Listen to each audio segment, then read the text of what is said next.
lumapit sa harapan. Oh, Jesus.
bisita, Panginoon Jesus.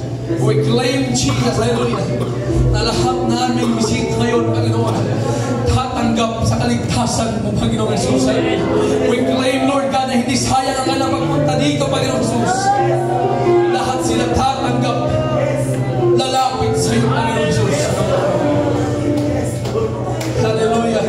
Salamat sa opportunity, Panginoon, na sa aming mga natitirang panahon bago yung pagbabalik, may mga kaluluwa pang naihabol, Panginoon Jesus, sa iyong kariyan. Thank you, Jesus. Thank you, God. O mga believers, palapakan natin ang Diyos. Hallelujah. Thank you, God.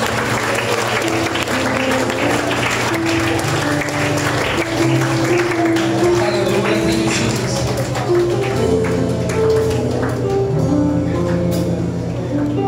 Ang saya lang, mga kapatid, na makita natin yung mga kaluluwa na lumalapit sa ating Panginoon. Ang saya tingnan na may mga kaluluwa pa na excited pa sila. Nagbigay pa sila ng time sa salita ng ating Panginoon. Sa kabila na sila ay busy, pero sa pag-aanyaya po ninyo, nagbigay sila ng time. Kaya hindi natin sasayangin yung oras natin, mga kapatid. Marinig nila ang katotohanan. Hallelujah, hallelujah. Although ang ating message is more on for visitors talaga. Amen. Maraming kaluluwang iligtas sa ating Panginoon. Hallelujah, thank you, Jesus. Minsan pa, mga kapatid, pwede ko bang pataas ng kamay sa aking yung mga bisita? Yung bisita, yung first time. Sige po. Amen. Amen. Yung lahat. Taas po yung kamay. Yung iba, no, sa likod. Abanti po dito banda sa harap para hindi po kayo. Para hindi po sobrang likod. Amen. Hallelujah. Kami po, mga kapatid, is mag-offer sa inyo ng salvation. Amen. Ayaw namin na kami lang yung makakarinig ng katotohanan. At ayaw po namin na kami lang yung makakasama sa kaharian ng ating Panginoon. Gusto po namin na kayong mga nandito, aming mga bisita, makasama namin sa pagbabalik ng Panginoon, makasama namin sa langit. Amin yung mga kaluluwa ay hindi po mapapahamak. Gusto namin na pagbalik ng Panginoon, isa po kayo sa mga kasama ng ating Panginoon, mga kapatid. Hallelujah. Alam ko na iba sa atin, mga bisita na first time, nakaramdam po ng guilty, na hindi po tayo, pwede pa ba na po tayo, mga kapatid? Nakaramdam po ng guilty, na medyo hindi ako karapat-dapat sa Panginoon. May mga nagawa po akong kamalian sa ating Panginoon. Hallelujah. Pero ang salita po ng ating Panginoon ay patuloy po nag-encourage sa atin. Hindi po tayo makapasok sa langit, mga kapatid, hanggat hindi po nabura ang ating mga kasalanan. Wala pong makapasok sa langit, mga kapatid, na mayroong kasalanang dala-dala. Hallelujah. Kaya po sa anong bisita, meron kami sasabihin sa inyo ngayon.